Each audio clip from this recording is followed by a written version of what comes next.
নমস্কার বন্ধুরা, ঝর্ণা ঝুমা কিচেনে সবাইকে স্বাগত। আজ আমি আপনাদের সাথে নবরত্ন পোলাও রেসিপি শেয়ার করব। আর এই নবরত্ন পোলাওটা আপনারা যে কোনো ভোগে, যে কোনো পুজোতে ভোগে হিসাবে রান্না করে কিন্তু ভোগ লাগাতে পারেন। তো রেসিপিটা আমি একদম সিম্পলভাবে তৈরি করব। তো কি করে তৈরি করেছি চলেন সেইটা এখন আপনাদের সাথে আমি শেয়ার করব। নবরত্ন পোলাও তৈরি করার জন্য আমি এখানে কিছু সবজি কেটে নিয়েছি। আর সবজিগুলো দেখেন সব এক সাইজ করে কেটে নিয়েছি। আলু নিয়েছি, গাজর নিয়েছি, ফুলকপি নিয়েছি, মটর নিলাম, ক্যাপসিকাম নিয়েছি, বিনস নিয়েছি। আর এখানে দেখেন পনিরও আমি টুকরো করে কেটে নিয়েছি। আর নবরত্ন পোলাও সাধারণত 9 রকমের সবজি দিয়ে তৈরি করা হয়। তো আমার কাছে যেই রকম সবজি ছিল আমি সেটা দিয়েই নবরত্ন পোলাওটা তৈরি করছি। আর এখানে দেখেন কিছু ড্রাই ফ্রুট নিয়েছি। আর সবজিগুলো কেটে আমি ধুয়ে পরিষ্কার করেই কেটেছি। এখন আমি চাল মেপে নিয়ে নেব। আর নবরত্ন পোলাওটা বাসমতি চাল দিয়েই রান্না হয়। দেখেন এখানে আমি 1 কাপ নিয়েছি। আর হাফ কাপ নেব।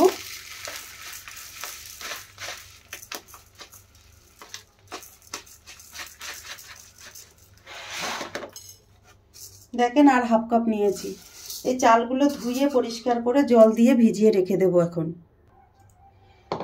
দেখেন চাল ধুয়ে আমি খুব সামান্য জল দিয়ে রেখেছি। গ্যাসে আমি কড়াই চাপিয়ে দিয়েছি। আর কড়াই আমি ভালোভাবে গরম করে নিয়েছি। তার মধ্যে দিয়ে দিচ্ছি সাদা তেল। তেল ভালোভাবে গরম হয়ে গেছে। টুকরো করা পনিরগুলো আমি দিয়ে দিচ্ছি। পনিরে সামান্য নুন দিয়ে দিলাম। নেড়ে চেড়ে পনিরগুলো ভালো করে ভেজে নেব।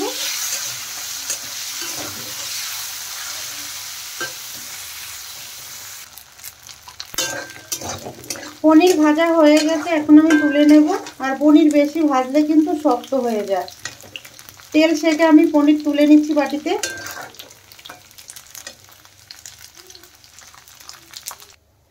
পনির ভাজা তেলের মধ্যে এখন আমি দিয়ে দিলাম দেখেন আলু, গাজর আর ফুলকপি। এইগুলো হালকা প্রথমে ভেজে নেব। আপনারা চাইলে কিন্তু একবারেও চাপিয়ে দিতে পারেন, কিন্তু আলাদা করে ভেজে দিলে তার টেস্টটা কিন্তু ডিফারেন্স হয়, খুব ভালো হয়। আর এই পোলাওর কিন্তু সবজি কাটাটাই মেন। যেই রকম সবজিটা ভালো করে কাটবেন টেস্টটা কিন্তু ভালো হবে। সেম সাইজ করে সব সবজিগুলো কাটতে হবে। দেখেন আলু, ফুলকপি আর গাজর হালকা করে বেশ সুন্দর করেই ভাজা হয়ে গেছে। এখন আমি এর মধ্যে বিনস আর ক্যাপসিকামটা দিয়ে দিলাম। দিয়ে আরেকটু নেড়ে চেড়ে ভেজে নেব। সবজির মধ্যে দেখেন খুব সামান্য নুন দিয়ে দিলাম। নুন দিয়ে দেওয়ার পরে আরেকটু নেড়ে চেড়ে ভেজে নেব।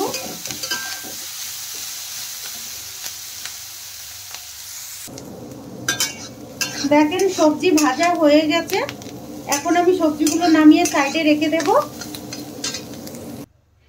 পোলাওটা আমি পাতিলায় রান্না করব, সেই জন্য দেখেন এখানে গ্যাসে পাতিলা চাপিয়ে দিয়েছি। আর তার মধ্যে দিয়ে দিলাম খুব সামান্যই রিফাইন্ড অয়েল। দিয়ে দিলাম দেখেন 1 চামচ ঘি।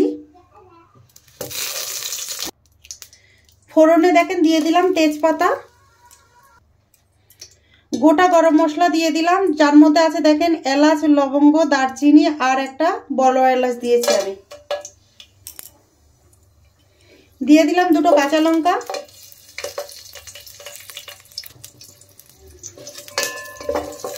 মশলা দেখেন ভাজা হয়ে গেছে। এখন আমি এর মধ্যে ড্রাই ফ্রুটগুলো দিয়ে দিচ্ছি। আমি দিয়েছি দেখেন কাজু, কিশমিশ আর আলমন্ড।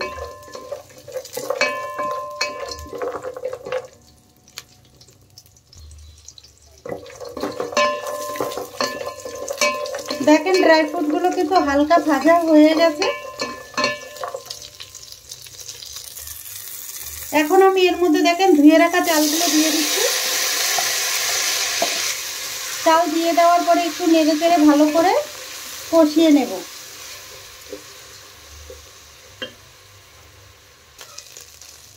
চালের মধ্যে এখন ভেজে নেওয়া সবজিগুলো আমি দেখেন দিয়ে দিলাম। দিয়ে আরেকটু নেড়ে চেড়ে চালের সাথে ভালো করে মিশিয়ে দেব।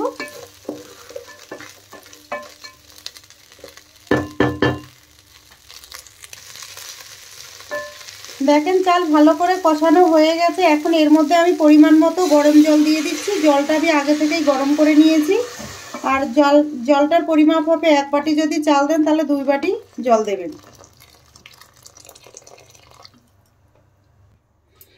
এখন আমি দেখেন এর মধ্যে দিয়ে দিলাম মটরশুঁটিগুলো ধুয়ে নিয়েছিলাম।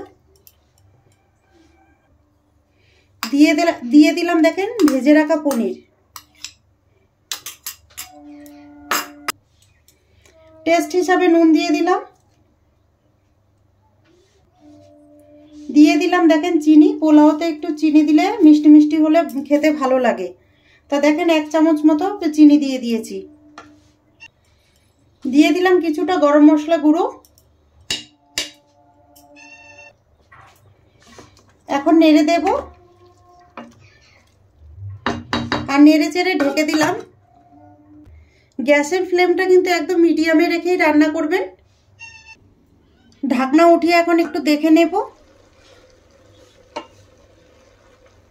দেখেন তৈরি হয়ে গেছে। আর একদম ভাতগুলো একদম ঝরঝরে হয়েছে।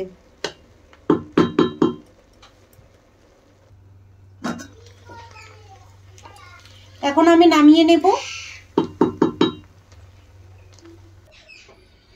এখন আমি দেখেন প্লেটে নিয়ে নিলাম।